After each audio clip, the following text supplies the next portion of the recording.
Hi అండి, నేను మీ Shilpa Vinay. Welcome to Vincy kitchen. నువ్వులు హెల్త్కి చాలా మంచిదండి. ముఖ్యంగా చలికాలంలో నువ్వులతో చేసిన ఫుడ్ తీసుకుంటే ఆరోగ్యానికి చాలా మంచిది. అందుకని ఈరోజైతే మనం నువ్వులతో నువ్వుల లడ్డు, అలాగే నువ్వుల చిక్కీ. నువ్వుల చిక్కీ చూడండి ఎంత క్రిస్పీగా ఉందో, అలాగే నువ్వుల లడ్డు కూడా సాఫ్ట్గా చాలా బాగుంటుంది. ముందైతే మనం ఈ నువ్వుల లడ్డు ఎలా తయారు చేసుకోవాలో చూసేద్దాం. స్టవ్ పైన ప్యాన్ పెట్టేసుకుని ఇందులో అరకప్పు నువ్వులు, నేనైతే అరకప్పు తెల్ల నువ్వులు, అరకప్పు నల్ల నువ్వులు వేస్తున్నాను. మీరు కావాలంటే మొత్తం తెల్ల నువ్వులతో అయినా చేసుకోవచ్చు, మొత్తం నల్ల నువ్వులతో అయినా చేసుకోవచ్చు. లో మీడియం ఫ్లేమ్లో ఈ నువ్వులు చిటపడలాడేంత వరకు వేయించుకోవాలి. అందరికీ తెలిసిందే కదా, నువ్వుల్లో కాల్షియం ఎక్కువగా ఉంటుంది, అలాగే ఐరన్ కూడా ఎక్కువగానే ఉంటుంది. అయితే నేను రీసెంట్గా ఎక్కడ చదివానండి, తెల్ల నువ్వుల కంటే కూడా నల్ల నువ్వుల్లో ఐరన్ ఎక్కువగా ఉంటుందంట. ఐరన్ డెఫిషియన్సీ ఉన్న వాళ్ళకి తెల్ల నువ్వుల కంటే కూడా నల్ల నువ్వులు తీసుకుంటే మంచిది. ఇవి కొంచెం వేడెక్కేంత వరకు వేయించేసుకుని ఇందులో 1 స్పూన్ నెయ్యి వేస్తున్నాను. మీరు నెయ్యి వద్దనుకుంటే స్కిప్ చేసేయచ్చు. నెయ్యి వేయడం వల్ల టేస్ట్ బాగుంటుంది, అలాగే హెల్త్కి కూడా మంచిది. నెయ్యిలో హెల్తీ ఫ్యాట్స్ ఉంటాయి. నెయ్యి వేసాక ఫ్లేమ్ని లోలోనే ఉంచేసి ఇవి బాగా ఎర్రగా అయ్యేంత వరకు చిటపటలాడాలి. అలాగే కలర్ కూడా చూడండి లైట్గా చేంజ్ అయింది కదా, ఈ విధంగా వేయించుకోవాలి. నువ్వులు బాగా వేగితేనే లడ్డుకి మంచి రుచి వస్తుంది. ఈ విధంగా బాగా ఎర్రగా వేయించేసుకుని ఇప్పుడు వీటిని ఒక ప్లేట్లోకి తీసేసుకోండి. వీటిని పూర్తిగా చల్లారనివ్వాలి. ఇప్పుడు మళ్ళీ ప్యాన్లో 1 కప్పు పల్లీలు వేసుకుని లో మీడియం ఫ్లేమ్లో వీటిని కూడా బాగా వేయించుకోవాలి. ఈ పల్లీలో కూడా ప్రోటీన్ చాలా ఎక్కువగా ఉంటుందండి. కాజు బాదం కంటే కూడా పల్లీలోనే ప్రోటీన్ ఎక్కువగా ఉంటుంది. హెల్తీగా తినాలంటే కాస్ట్లీగా తినాల్సిన అవసరం లేదండి. చక్కగా మనకు అందుబాటులో ఉండే నువ్వులు, పల్లీలతోనే మనం హెల్తీ ఫుడ్ని చేసుకోవచ్చు. పల్లీలు బాగా వేగిపోయాయి కదా, ఇలా వీటిని కూడా ఒక ప్లేట్లోకి తీసుకుని పూర్తిగా చల్లారనివ్వాలి. ఇవి పూర్తిగా చల్లారిన తర్వాత నేనైతే నువ్వులు ఒక 2 టేబుల్ స్పూన్లు తీసి పక్కన పెడుతున్నాను.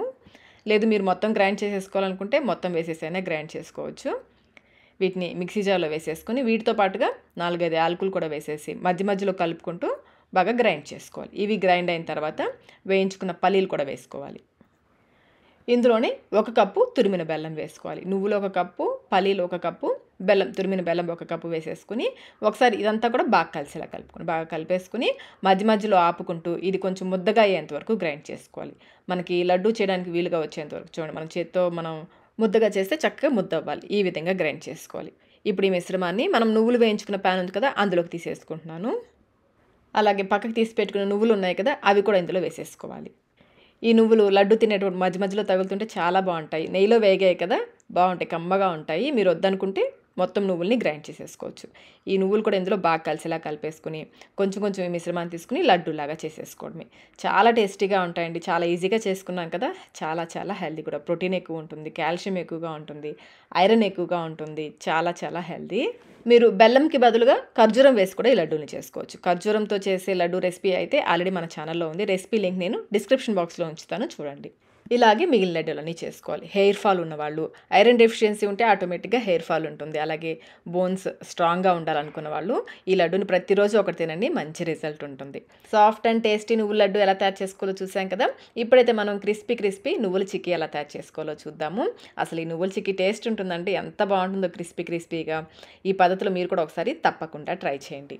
ముందుగా ఒక ప్లేట్ తీసుకుని దీంట్లో కొంచెం నెయ్యి వేసేసి ప్లేట్ అంతా కూడా స్ప్రెడ్ చేసుకోవాలి. అంచులకు కూడా రాసేసుకోండి. అలాగే అడుగున ఫ్లాట్గా ఉన్న ఏదైనా గిన్నె కానీ, నేనైతే బాక్స్ తీసుకున్నాను, దానికి కూడా కొంచెం నెయ్యి రాసేసి పెట్టేసుకోండి. ఇప్పుడు స్టవ్ పైన ప్యాన్ పెట్టేసి దీంట్లో 1 కప్పు నువ్వులు వేసుకుని ఈ నువ్వులు చిటపడలాడేంత వరకు వేయించుకోవాలి. సేమ్ మనం ముందు లడ్డూలకి అయితే ఎలా చేసామో అలాగే దీనికి కూడా 1 కప్పు నువ్వులు వేయించేసుకుని పూర్తిగా చల్లారనివ్వాలి. అలాగే 1 కప్పు పల్లీలు కూడా, వీటిని కూడా బాగా వేయించేసుకుని వీటిని కూడా ఒక ప్లేట్లోకి తీసుకుని పూర్తిగా చల్లారనివ్వాలి. నువ్వులు పూర్తిగా చల్లారిన తర్వాత ఇందులో నుంచి 2 టేబుల్ స్పూన్ల నువ్వులు పక్కన పెట్టేసుకోండి. మరీ ఎక్కువ అవసరం లేదు. 2 టేబుల్ స్పూన్ల నువ్వులు పక్కన పెట్టేసుకుని ఈ మిగిలిన నువ్వుల్ని మిక్సీ జార్లో వేసేసి మధ్య మధ్యలో ఆపుకుంటూ గ్రైండ్ చేసుకోవాలి. ఫాస్ట్గా తిప్పేశారంటే నువ్వుల్లో నుంచి నూనె వచ్చేస్తుంది, అందుకని మధ్య మధ్యలో ఆపుకుంటూ కొంచెం బరకగా ఉండేలాగా గ్రైండ్ చేసుకోవాలి. ఇప్పుడు ఇందులో వేయించుకున్న పల్లీలు కూడా వేసేసుకుని మధ్య మధ్యలో ఆపుకుంటూ ఈ పల్లీలు కొంచెం పలుకులుగా ఉండేలాగా గ్రైండ్ చేసుకోవాలి. మరీ మెత్తగా గ్రైండ్ చేసేయద్దు. మధ్య మధ్యలో కొంచెం లైట్గా మనకి పలుకులు తగులుతూ ఉంటే బాగుంటుంది. చూడండి, విధంగా కొంచెం పలుకులుగా ఉండాలి. ఇలా గ్రైండ్ చేసుకుని పక్కన పెట్టేసుకోండి. ఇప్పుడు స్టవ్ పైన మళ్ళీ ప్యాన్ పెట్టేసుకుని 1.5 కప్పుల తురిమిన బెల్లం వేసుకోవాలి. నువ్వులు, పల్లీలు 2 కలిపి 2 కప్పులు కదా, ఈ 2 కప్పులకి 1.5 కప్పుల బెల్లం కరెక్ట్గా సరిపోతుంది. ఇప్పుడు ఇందులో 1/2 కప్పు నీళ్లు పోసి బెల్లాన్ని కరిగించుకోవాలి. బెల్లం పూర్తిగా కరిగిన తర్వాత నలకలు ఏమైనా ఉంటే ఫిల్టర్ చేసుకోండి. దీన్ని గట్టి పాకం వచ్చేంత వరకు మనం పల్లి చిక్కీకి ఏ పాకం అయితే తీసుకుంటామో ఆ పాకం వచ్చేంత వరకు మధ్య మధ్యలో కలుపుకుంటూ ఉడికించుకోవాలి. ఇది కొంచెం చిక్కబడిన తర్వాత ఫ్లేమ్ని లోలో పెట్టేసుకోండి. ముందైతే మీడియంలో పెట్టి ఉడికించుకోండి. ఇది దగ్గర పడుతున్న కొద్దీ ఫ్లేమ్ని లోలో పెట్టేసుకోవాలి. మధ్య మధ్యలో పాకం అయితే చెక్ చేసుకుంటూ ఉండాలి. ప్లేట్లో కానీ గిన్నెలో కానీ నీళ్ళు తీసుకుని కొంచెం పాకం వేసి చూస్తే మనకి పాకం వచ్చిందో లేదో అర్థమవుతుంది. ఇది ఇంకా రాలేదు, సాగుతున్నట్లుగా ఉంది. ఇంకా అయితే పాకం రాలేదు. చూడండి సాఫ్ట్గా ఉంది కదా, మనకి గట్టి పాకం రావాలి. ఇంకొంచెం సేపు ఉడికించుకోవాలి. మీరు ఏ చిక్కీ చేసినా కానీ గట్టి పాకం తీసుకున్నారంటే మనకి చిక్కీ పంటికి అంటుకోకుండా బాగా క్రిస్పీగా వస్తుంది. మళ్ళీ ఒకసారి పాకం చెక్ చేద్దాము. మధ్య మధ్యలో పాకం అయితే చెక్ చేసుకుంటూ ఉండాలి. పాకం అయితే చూడండి ఈ విధంగా పొడవుగా వేసుకుంటే పాకం వచ్చిందో లేదో చెక్ చేయడానికి ఈజీగా ఉంటుంది. మనకి ఇలా ప్లేట్కి వేసి కొడితే టంగుమనాలి. పాకం వచ్చేసింది అనుకోకండి, అలాగే ఇలా నొక్కి చూస్తే టక్కుమనం విరగాలి. మనకి ఇంకా విరగట్లేదు చూసారా, పాకం ఇంకా రాలేదు, ఇంకా గట్టి పాకం రావాలి.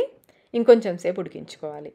పాకం బాగా దగ్గరగా వచ్చేసింది కదా, ఫ్లేమ్ అయితే లోలోనే పెట్టాలండి. ఫ్లేమ్ అయితే అస్సలు పెంచొద్దు, లో ఫ్లేమ్లోనే ఉడికించుకోలేదంటే మాడిపోతుంది. మళ్ళీ ఒకసారి పాకం చెక్ చేద్దాము. గట్టి పాకం రాకుండా చిక్కీ చేసేసారంటే పంటికి అంటుకుపోతుంది. అందుకని పాకం కరెక్ట్గా చూసుకోవాలి. చూడండి ఈ విధంగా టంగమని శబ్దము రావాలి. అలాగే మనం చేత్తో చూడండి ఇలా వించితే టక్కున విరగాలి. ఇది కరెక్ట్ పాకం. ఏ చిక్కీకైనా పాకం ఇది.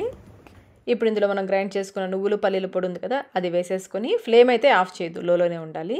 ఈ పాకం అంతా కూడా, ఈ పొడి పాకం అంతా కూడా బాగా కలిసేలా కలుపుకోవాలి. పాకంలో పొడి వేసాక కొంచెం ఫాస్ట్గా కలుపుకోవాలి. అంతా బాగా కలిసిపోయి ఒక ముద్దగా అయ్యేంత వరకు కలుపుకోవాలి. ఇలా బాగా కలిపేసుకుని చివరిగా 1 టీ స్పూన్ నెయ్యి వేసేసి స్టవ్ ఆఫ్ చేసేసుకోండి. బాగా కలిసిన తర్వాత స్టవ్ ఆఫ్ చేసేసుకుని ఈ నెయ్యి ఇందులో బాగా కలిసేలాగా కలుపుకోవాలి. నెయ్యి వేయడం వల్ల టేస్ట్ బాగుంటుంది, అలాగే చిక్కీ షైనింగ్గా కూడా ఉంటుంది. ఇప్పుడు ఈ ముద్దని మనం గ్రీస్ చేసి పెట్టిన ప్లేట్ ఉంది కదా, ఆ ప్లేట్లోకి వేసుకుని పల్చగా స్ప్రెడ్ చేసుకోవాలి. అడుగున ఫ్లాట్గా ఉన్న బాక్స్కి నెయ్యి రాసి పెట్టుకున్నాం కదా, ఆ బాక్స్తో అంతా కూడా ఈవెన్గా స్ప్రెడ్ చేసుకోవాలి. ఎక్కువ తక్కువ లేకుండా అంతా కూడా ఈవెన్గా స్ప్రెడ్ చేసుకోవాలి.